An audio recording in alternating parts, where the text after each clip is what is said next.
আমাদের জাতীয় অভিভাবক আমাদেরকে ছেড়ে চলে গেছেন। ইন্না লিল্লাহি ওয়া ইন্না ইলাইহি রাজিউন। বাংলাদেশের রাজনীতির ইতিহাসের উজ্জ্বলতম নক্ষত্র, আপসহীন নেত্রী এবং 3 বারের সাবেক প্রধানমন্ত্রী বেগম খালেদা জিয়া আর নেই।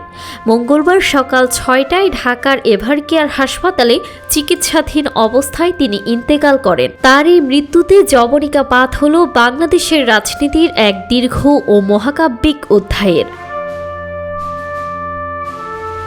1945 সালে দিনাজপুরে জন্ম নেওয়া খালেদা খানম পুতুল ছিলেন সাধারণ গৃহবধূ, কিন্তু 1981 সালে স্বামী রাষ্ট্রপতি জিয়াউর রহমানের হত্যাকাণ্ডের পর ইতিহাসের প্রয়োজনে 1982 সালের 23 জানুয়ারি তিনি রাজনীতিতে যোগ দেন। এরপর 1984 সালে দলের চেয়ারপারসন নির্বাচিত হয়ে টানা 41 বছর বিএনপির নেতৃত্ব দিয়েছেন। রাজনীতিতে এসেই তিনি হয়ে ওঠেন স্বৈরাচার বিরোধী আন্দোলনের মূর্ত প্রতীক।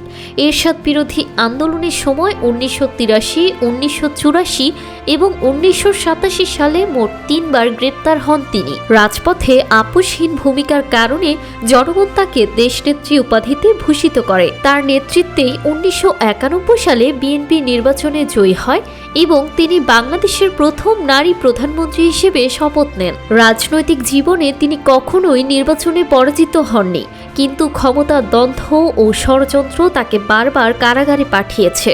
2007 সালের 1/11 সরকারের সময় 23 সেপ্টেম্বর তাকে গ্রেপ্তার করে সংসদ ভবন এলাকায় বিশেষ সাব জেলে রাখা হয়। কারাগারে থাকার সময় তিনি সেখানে 2টি ঈদ পালন করেন এবং মায়ের মৃত্যুর পর মাত্র 6 ঘন্টার জন্য প্যারোলে মুক্তি পান। সবশেষ 2018 সালের 8 ফেব্রুয়ারি জিয়া অরফানেজ ট্রাস্ট মামলায় তাকে কারাদণ্ড দিয়ে পুরান ঢাকার নাজিমউদ্দিন রোডের কারাগারে পাঠানো হয়। পরবর্তীতে অসুস্থতার কারণে তাকে বিএসএমএমইউ হাসপাতালে এবং 2020 সালের শর্ত সাপেক্ষে গুলশানের ফিরোজায় গৃহবন্দী রাখা হয়। দীর্ঘ অসুস্থতা ও বন্দি জীবনের পর 2024 সালের ছাত্র জনতার অভ্যুত্থানের পরই তিনি পূর্ণাঙ্গ মুক্তি পান। সংসদীয় গণতন্ত্র প্রতিষ্ঠান, নারী শিক্ষা অবৈতনিক করা এবং মুক্তবাজার অর্থনীতির বিকাশে তার অবদান অনস্বীকার্য। 5 বার কারাবরণ করেও তিনি মাথা নত করেননি। সেই আপোষহীন নেত্রীর বিদায়ে শোকস্তব্ধ পুরো জাতি। জান্নাতুল তাহসিন, ডেস্ক রিপোর্ট, সকালবেলা।